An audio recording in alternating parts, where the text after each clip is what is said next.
오늘 우리가 선포되는 말씀을 통하여서 지난 시간 여호수아에게 하나님께서 함께 하심으로 형통한 삶이 될 것을 약속하는 말씀을 봅니다. 이제 그러한 여호수아와 함께 하시는 능력의 모습이 오늘 실현되고 있지요. 바로 요단강을 건너기에 앞서서 이제 여호수아로 하여금 하나님이 주시는 약속의 말씀을 통하여서 그들이 믿음의 삶으로 결단하며 요단에 들어서는 것을 보게 됩니다. 이스라엘 백성들이 출애굽하고 40년 동안을 광야에서 고생하였습니다. 이제 모세는 또한 가나안 땅을 바라보면서 느보산 자락에서 그의 생을 다하였지요. 그러나 이제 모세에 이어서 여호수아가 이스라엘 백성들을 이끌고 요단강을 건너가서 이제 가나안을 정복하기 바로 직전인 것입니다. 맨 먼저 요단강을 건너야 되는 이러한 사명을 여호수아가 받게 된 것이죠. 어떻게 보면 여호수아에게 첫 번째 시험이 이제 놓여지게 된 것입니다. 그 요단강을 건너야 바로 가나안을 들어갈 수가 있고 점령할 수가 있게 된 것이죠. 가나안을 그냥 쉽게 얻어지는 것이 아니더라는 거죠. 앞에 장애가 있다는 것입니다. 요단강이 가로막혀 있어요. 그리고 우리가 여호수아 3장 쭉 본문 내용을 이제 읽어다 보면 그 당시에 요단강이 어떤 수위였는가가 나타나고 있죠. 15절인가 보면 이제 강시에 요단이 범람하여 있다 합니다. 여러분, 해필 요단강을 건너가야 가나안 땅을 맞이한다면 그 요단강이 메마를 때에 그 요단강을 건너가면 좋지 않겠어요? 이게 바로 전략이지요. 여러분, 이와 같이 우리는 여러 가지 계산하고 앞뒤를 살펴보면서 살아가게 되어 있습니다. 그런데 지금 여호수아에게 하나님께서 이제 요단을 건너가라는 그때는 바로 다름 아닌 1년 중에서 요단강이 가장 범람할 때예요.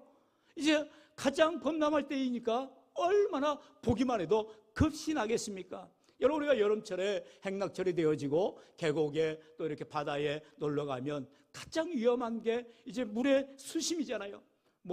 물길이 얼마나 깊은지 알지는 못하죠. 내가 아무리 수영 실력이 좋아도 그 물길에 잘못 휩쓸리게 되면 그냥 꼴까닥하고 죽게 된 것입니다. 여러분, 그러기 때문에 물길이 어마어마하게 깊으면 들어갈래야 들어갈 수가 없죠. 지금 요단강이 그와 같은 거예요. 너무나 창일해서 범람하여 있어 들어갈 엄두조차가 나지 않는 곳입니다. 그런데 그것을 하나님께서 여호수아로 하여금 온 이스라엘 백성들로 하여금 이제 요단에 들어가라라는 것입니다. 어떻게 보면 사지로 내모는 것이지요.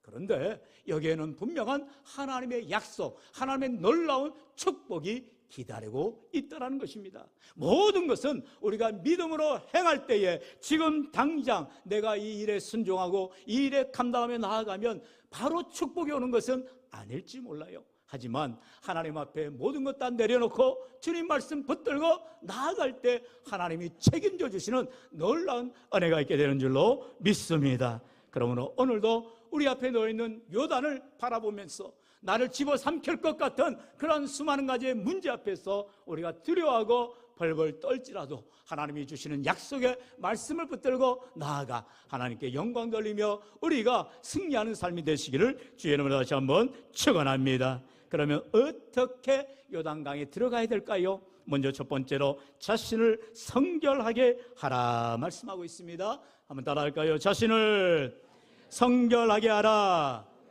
성결하게 하라. 할렐루야.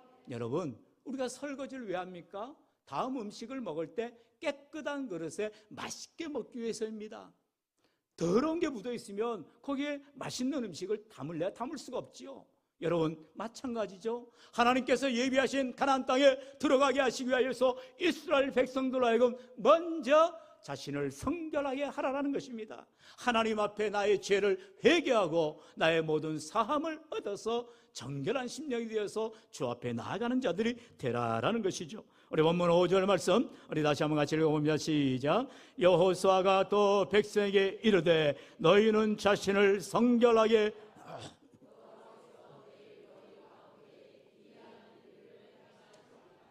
아멘. 자신을 성결하게 하고 하나님이 하실 일들, 특별히 기이한 일들, 쉽게 말하면 기적을 하나님이 보여주시겠다라는 것입니다. 내가 하나님의 말씀을 붙드는 삶, 하나님의 말씀을 의지하는 삶, 그 말씀대로 살아가기 위해서 내 자신을 돌아봐야 되는 거예요. 오늘도 주님 앞에 나오실 때 제일 먼저 여러분이 해야 될 것이 뭐예요? 머리를 조아리고, 하나님, 내가 지난 한 주간 동안 알고 지은 죄, 모르고 지은 죄악이 너무나 많습니다.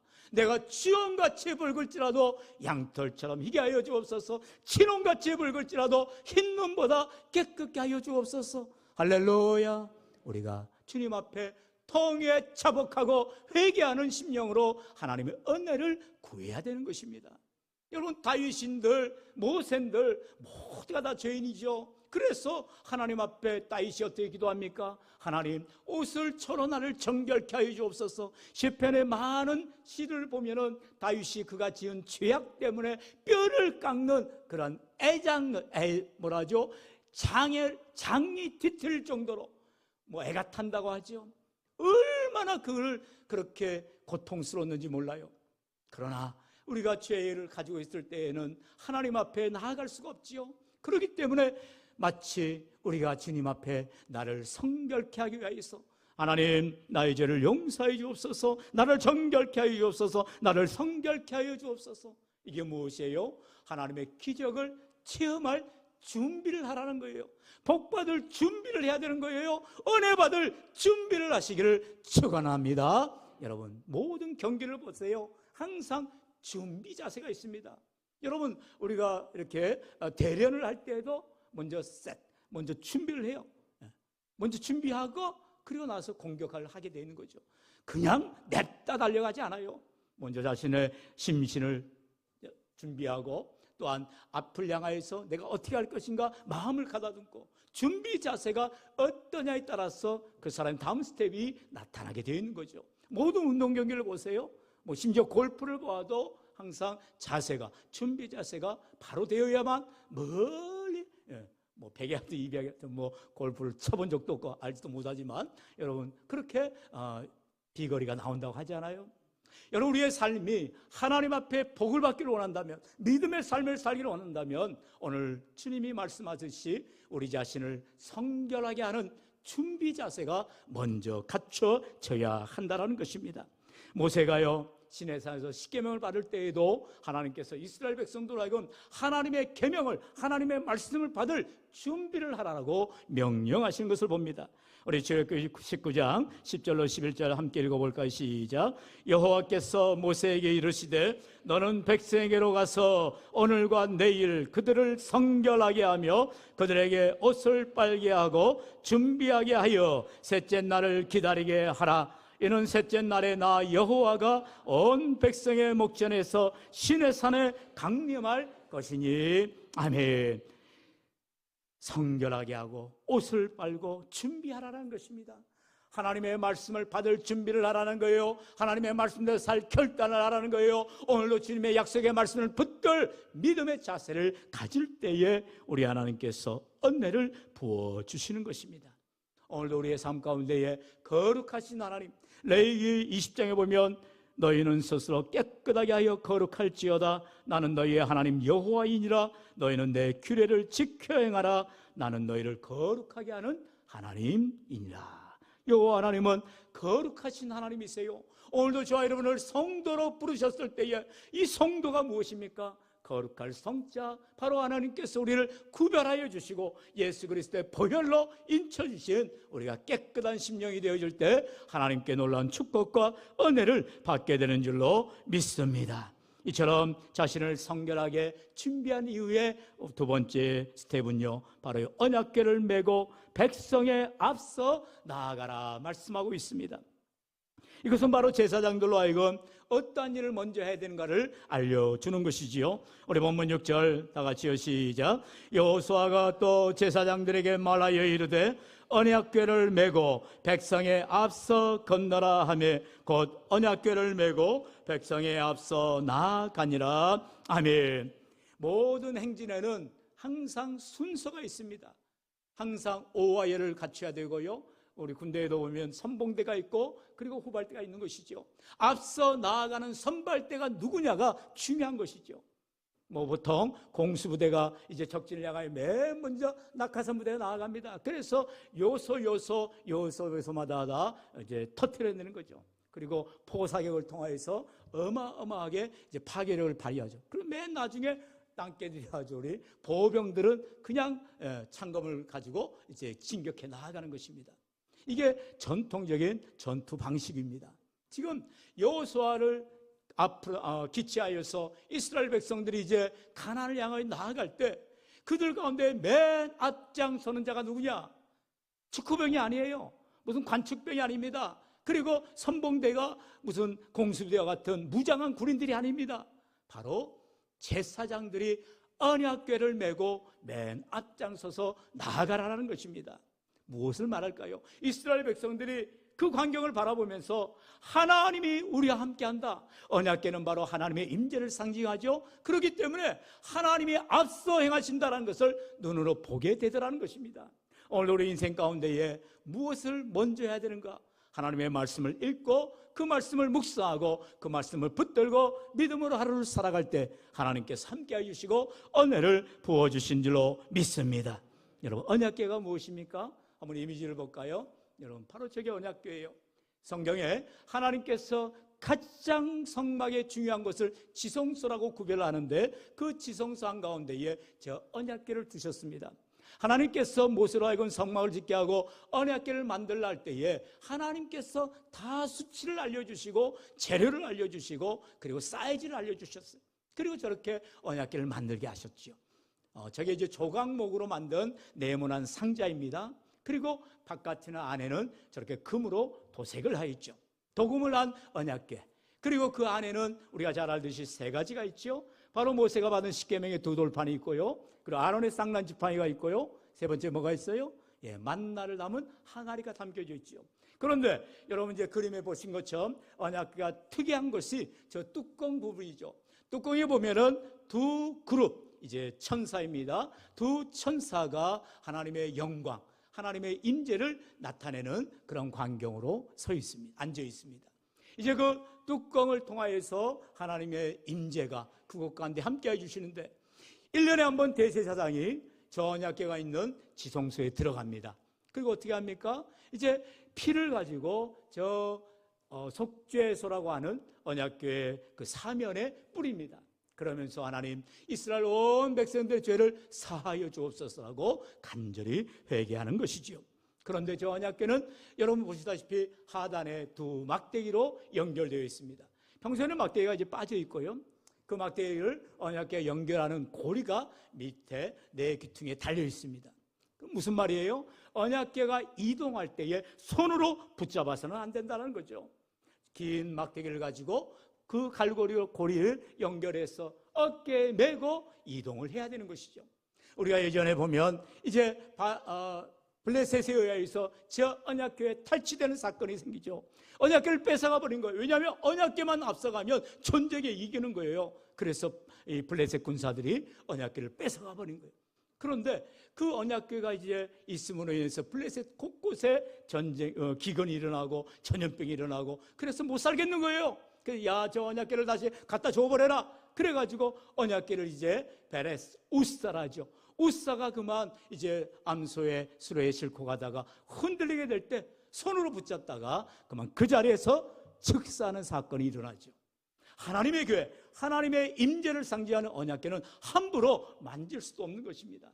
그런데 지금 오늘 본문에 보면 이 언약궤를 제사장들이 어깨에 메고 저 요단강을 건너 가라라는 것입니다. 앞장서서 나아가라는 것입니다. 이스라엘 백성들은 40년 동안 광야 생활할 때에 이 언약궤가 있는 지성소 그리고 성막을 중심으로 항상 이동하고 정착하고 생활했던 것을 봅니다. 우리 민수기 9장에 보면 귀한 설명이 나오죠. 15절에 보면 성막을 세운 날에 구름이 성막꽃 증거의 성막을 덮었고 저녁이 되면 성막 위에 불 모양 같은 것이 나타나서 아침까지 이르렀을 때 17절에 보면 구름이 성막에서 떠오른 때에는 이스라엘 자손이 곧 행진하였고 구름이 머무는 곳에 이스라엘 자손이 진을 쳤으니 무슨 말이에요? 이제 이스라엘 백성들이 성막, 텐트 생활을 하면서 이제 각자의 장막을 쳐서 성막 중심의 삶을 살아가는데 하나님께서 임재를 상징하지요. 바로 낮에는 구름 기둥으로 밤에는 불 기둥으로 임재하시는 거예요. 그런데 어느 날 이제 구름 기둥이 불 기둥이 이동을 하면 얼른 장막을 접어서 성막을 접어서 이동을 해야 되는 것입니다. 아까 말씀한 것처럼 언약궤를 이제 제사장들이 들쳐매고 이동을 하게 되는 것이죠. 이와 같이 이스라엘 백성들이 하나님의 명령을 따라서 말씀을 앞장세우고 믿음으로 나아갈 때 하나님이 함께해 주시는 은혜를 경험하게 되었다라는 것입니다. 우리 교회 올해표와 같이 우리의 삶도 내 생각, 내 뜻대로 살아가는 것이 아니라 오직 하나님이 함께해 주셔서 성령의 인도하심을 받아 믿음으로 순종하며 나아가시기를 축원합니다. 오늘도 우리의 삶 가운데에 비록 요단강과 같은 너무나도 두려운 것들이 문제들이 앞에 있다 할지라도 하나님의 말씀을 앞장세워서 믿음으로 따라 나아갈 때 우리 하나님께서 함께하여 주신다 말씀하고 있습니다. 이제 마지막으로 이렇게 요단에 서게 되는 귀한 모습, 바로 요단에 들어서게 되는 모습을 우리 하나님 말씀하고 있지요. 믿음으로 발걸음을 옮겨가라는 것입니다. 우리 본문 8절 다 같이 읽어볼까요? 시작. 너는 언약궤를 맨 제사장들에게 명령하여 이르기를 너희가 요단 물가에 이르거든 요단에 들어서라 하라. 아멘. 아니 세상에 지금 생각을 해보세요. 이제 제사장들이 언약궤를 들쳐맸습니다. 그 뒤를 따라서 이스라엘 백성들이 걸어가는데 이제 그 앞에 요단강이 떡하니 앞에 놓여 있는 거예요. 얼마나 겁이 나겠습니까? 얼마나 두렵겠습니까? 그런데 여호수아는 이제 제사장들로 하여금 그 요단강에 들어가라라는 것입니다. 멈추지 말고 들어가라라는 거예요. 아니 생각해 보세요. 지금 제정신입니까? 지금 물이 있으면 나룻배를 끌어서 그 배를 타고 가든지 뭐 헤엄을 치어서 가든지 수영을 하면서 가야 되지 않겠어요? 그런데 여호수아는 하나님의 명령대로 지금 언약궤를 맨 그대로 바로 요단강에 들어가라라고 말씀하는 거예요. 여러분, 우리 앞에 놓여있는 문제 앞에서 우리는 주저하고 절망하고 때로는 좌절하여 넘어질 때가 있습니다. 우리 하나님 말씀하십니다. 일어나라는 거예요. 말씀을 붙들고 일어나 걸어가라는 거예요. 믿음으로 나아가라는 것입니다. 발걸음을 옮기라는 거예요. 믿는다고 하면, 하나님을 의지한다고 하면 행동을 하라라는 거예요. 우리 가운데 그런 분들 많지요. 아이고 내가 기도해야 되는데, 아이고 내가 말씀 봐야 되는데, 생각만 하면 뭐합니까? 말만 뭐합니까? 여러분 실제로 한 장이라도 단 1분이라도 엎드려 기도하고 말씀을 읽어야지요. 복음을 전해야지요. 듣든지 아니 듣든지 복음을 전하라고 성경은 말하고 있어요. 여러분아 복음을 전할 때에 두려움이 있어요. 아니 내가 말 잘 못하는데 저 사람이 듣고 뭐라고 반응할까? 두려워서 복음을 전하지 못할 때가 있습니다. 아무 상관하지 마세요. 그저 예수 믿으세요. 예수 믿고 구원받으세요. 천국 가세요. 전하세요. 그게 전도인 거예요. 나머지는 하나님께서 책임져 주시는 거예요. 그 영혼이 하나님의 택한 백성이면 언젠가 주님 앞에 돌아오게 되는 것이요, 그렇지 않으면 멸망받아 지옥 가는 것입니다. 우리에게는 책임이 없어요. 그러나 우리가 마땅히 복음을 전해야 할 자에게 복음을 전하지 않음으로 인해서 그 책임은 우리에게 다시 돌아오게 돼 있다는 것입니다. 오늘 이 시간 하나님께서 명령하신 대로 언약궤를 메고 그 요단강에 들어가라 하시는 말씀대로 우리가 믿음으로 순종하며 나아갈 때 우리 하나님은 놀라운 역사를 일으켜 주시는 줄로 믿습니다. 여러분, 바로 성경은 이렇게 요단에 들어간 후에 어떠한 일이 일어나는지 정말 기가 막힌 일이 일어납니다. 먼저 우리가 이 레슨을 받기 전에 40년 전의 일을 우리는 상기해 볼 필요가 있죠. 요단강에 들어갈 때에 이 많은 이스라엘 백성들은 항상 물에 대한 공포감이 있었을 거예요. 왜요? 그들이 바로 출애굽한 이후에 맨 먼저 도착한 곳이 홍해 앞이었잖아요. 홍해 앞바다에서 그들은 어떻게 할 줄을 모르는 거죠. 이제 뒤에서는 애굽의 철병거들, 기마병들이 쫓아오고 있습니다. 다 죽일 듯이 쫓아오고 있는 거지요. 앞에는 바다예요. 말 그대로 앞으로 갈 수도 없는 정말로 진퇴양난의 이러한 갈등, 이러한 고민, 이러한 고난의 시간에 하나님께서 모세로 하여금 놀라운 능력을 보여주시죠. 그런데 이스라엘 백성들은 현실밖에 볼 수 없는 거예요. 지금 당장 눈앞에 더한 현실을 통하여서 불평을 하게 되죠. 뭐라고 합니까? 애굽에 매장지가 없어서 우리를 이 곳까지 끌고 와서 이 광야에서 죽게 만드냐? 얼마나 정말 속에서 이렇게 막 불이 나지. 저는 만약 그 말 들었다면 냅다 그냥 갈겨버렸을지 몰라요. 화가 나지요. 아니 내가 지금 당신들을 데리고 싶어서 데려온 거냐? 하나님이 데려가라 하니 데려갔을 뿐인데 뭔 소리가 있느냐? 오히려 한마디라도 벌면서를 했을지 몰라요. 그러나 모세는요, 하나님의 말씀을 전합니다. 출애굽기 14장에 13장, 우리 14장 13절로 14절 우리 같이 읽어볼까요? 시작. 모세가 백성에게 이르되 너희는 두려워하지 말고 가만히 서서 여호와께서 오늘 너희를 위하여 행하시는 구원을 보라. 너희가 오늘 본 애굽 사람을 영원히 다시 보지 아니하리라. 여호와께서 너희를 위하여 싸우시리니 너희는 가만히 있을지어다. 아멘. 너희는 가만히 있을지어다. 아무것도 하지 말고 하나님의 하실 일을 바라보라라는 것입니다. 믿음은 바라보는 것이잖아요. 하나님이 하신 일을 바라볼 때에, 믿음의 눈을 들어서 바라볼 때에 하나님이 놀라운 기적을 보여주시겠다라는 거예요. 내가 하는 것이 아니라 나는 하나님을 의지하고 믿음으로 기도하며 하나님을 붙들고 나아갈 때에 비록 두렵고 떨리지만 하나님을 바라볼 때에, 하나님의 하실 일을 기도할 때에 하나님이 어떻게 하신다고요? 그때 모세의 지팡이를 들게 하시고 그 홍해를 갈라내시는 거죠. 육지처럼 건너가게 하시는 거지요. 오늘도 우리 인생 가운데에 홍해는 갈라질 줄로 믿습니다. 할렐루야. 여러분, 우리의 인생의 문제가 정말로 내 힘으로 내 능력으로 할 수 없을지라도 하나님을 의지하고 믿음으로 나아갈 때 반드시 하나님께서 능력 있게 기적을 베풀어 주신다는 것을 우리가 깨닫게 되어지는 것입니다. 이제 여호수아와 그 후손들이죠. 사실 모든 백성들은 이제 출애굽 1세대들은 광야에서 다 죽었어요. 40년이 지난 세월 아닙니까? 여호수아와 갈렙만이 이제 이스라엘 백성들을 끌고 가는 1세대요. 나머지는 가나안을 향하여 나아가는 2세대들인 것입니다. 부모님을 통하여서, 할아버지를 통하여서 들은 이야기는 있지만 지금 당장 저 요단강이 어떻게 될지 알지 못하는 거예요. 하나님께서 예전에 홍해를 가르신 것처럼 요단강을 가르실 것인가? 알 수가 없는 것이죠. 그런데 이 시간은 하나님께서 제사장을 앞장 세워서 말씀을 붙들고 믿음으로 들어가라라는 거예요. 하나님의 말씀을 의지하고 제사장들이 그 요단강에 들어가야 된다는 거예요. 마치 물에 빠져 죽으면 죽더라도 믿음으로 순종하라는 거예요. 불꽃에게 들어가라라는 것입니다. 그러나 하나님이 책임져 주시겠다라는 것이죠. 두려워서 아이고 내가 어떻게 저 물에 들어갑니까? 아이고 내가 어떻게 저 불에 들어갑니까? 그렇게 주저하는 것이 아니라 하나님의 말씀을 붙들고 의지한다면 믿음으로 발걸음을 옮기라는 거예요. 언제 물이 마르게 될까요? 첫 발을 디디는 순간 마르게 될까요? 여러분, 광경을 한번 살펴볼까요? 본문 위에 보면 14절로 16절에 말씀합니다. 우리 14절 16절 다 같이 읽어봅니다. 시작. 백성이 요단을 건너려고 자기들의 장막을 떠날 때에 제사장들은 언약궤를 메고 백성 앞에서 나아가니라.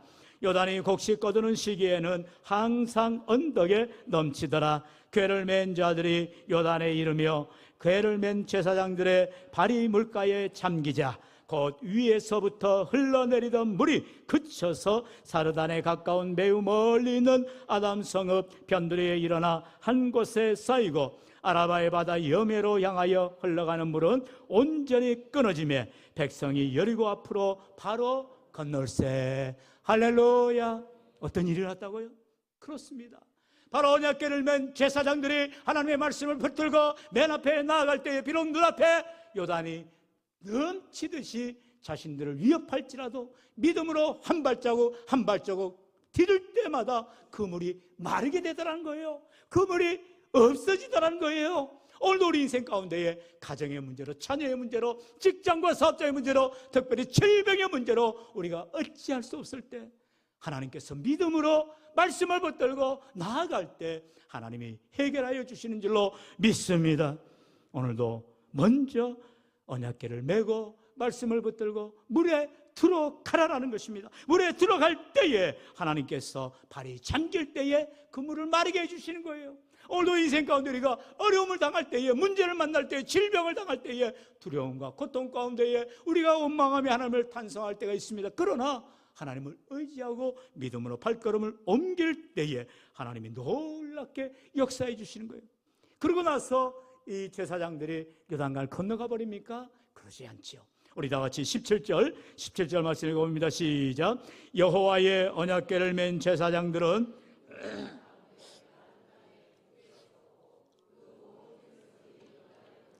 마칠 때까지 모든 이스라엘은 그 마른 땅으로 건너갔더라. 아멘. 할렐루야. 얼마나 디테일한지 몰라요. 이스라엘 백성들은 이제 이 요단강이 다 마르게 되었으니까 건너갈 거 아니겠어요? 그런데 거기에서 언약궤를 맨 제사장들은 한가운데에 계속 우뚝 서 있어야 된다는 것입니다. 본을 보여야 된다는 거예요. 앞장선 자들이 믿음의 본을 보이고 흔들리지 않을 때에 이스라엘 백성들이 아이고 건너가면서도 두려워할 거 아니겠어요? 저러다가 물이 다시 덮쳐버리면 어떻게 하지? 그런 두려움을 물리치도록 지금 이 제사장들이 언약궤를 요단강 한가운데에 메고 굳게 서 있는 거예요. 얼마나 듬직하겠어요? 얼마나 믿음직하겠어요? 그래서 모든 이스라엘 백성들이 건너고 나자 비로소 이제 제사장을 맨 제사장, 이 언약궤를 맨 제사장들이 마지막으로 다시 요단강을 건너서 나아가게 되더라는 것입니다. 시작과 끝이 말씀으로 시작하고 말씀으로 끝나야 한다는 것입니다. 우리가 처음에는 말씀으로 시작하는 것 같아요. 처음에는 우리가 연초에 또 기도하며 시작하는 것 같아요. 그러다가 언젠가 말씀 읽기를 놓쳐버립니다. 기도하는 시간을 잃어버립니다. 안 된다는 거예요. 계속해서 말씀을 의지하고 기도하고 하나님 바라보고 언제나 믿음의 자리로, 예배의 자리로, 주님 앞에 순종의 자리로 나아가시기를 축원합니다. 오늘 이와 같은 믿음의 삶을 살아가는 자들에게 우리 하나님께서 약속하여 주신 것입니다. 너의 인생의 요단강이 갈라지게 해주겠다. 너의 문제의 요단강을 내가 갈라지게 해주겠다라고 우리 하나님이 말씀하고 있습니다. 그러므로 오늘도 오직 우리의 믿음의 주가 되시고 온전케 하시는 예수 그리스도를 바라보며 십자가 붙들며 믿음으로 살아 승리하는 저와 여러분 되시기를 주의 이름을 간절히 축원합니다. 축원합니다.